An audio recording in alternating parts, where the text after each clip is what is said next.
Au nom du groupe Europe des Nations et des Libertés, M. Schaffhauser. Je voudrais d'abord remercier mes collègues, une fois n'est pas coutume, pour leur pertinence sur l'analyse du Congo et plus particulièrement M. Pittella. C'est un pays que j'aime beaucoup. J'ai moi-même été auprès du vice-président dans la période de transition, Zaidi Ngoma, et j'ai suivi cette transition en étant un des acteurs.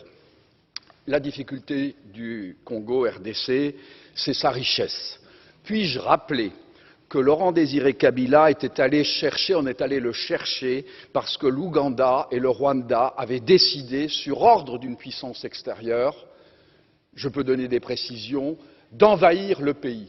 Puis-je rappeler que pendant que Laurent-Désiré Kabila envahissait le pays, un certain nombre de sociétés signaient des contrats. C'étaient des sociétés américaines. Puis-je aussi rappeler que lorsque Laurent-Désiré Kabila se retourna en étant un patriote pour son pays, on décida, ici à Bruxelles, j'ai eu l'information, je peux dire de qui, il est décédé depuis, son élimination, et qu'on est allé à Washington chercher également l'ordre, et il fut éliminé 15 jours après. Et puis-je rappeler qu'on est allé chercher alors Joseph Kabila en se disant, ce jeune, on le manipulerait parce qu'il n'était pas il était de nationalité rwandaise et qu'on allait en faire un président.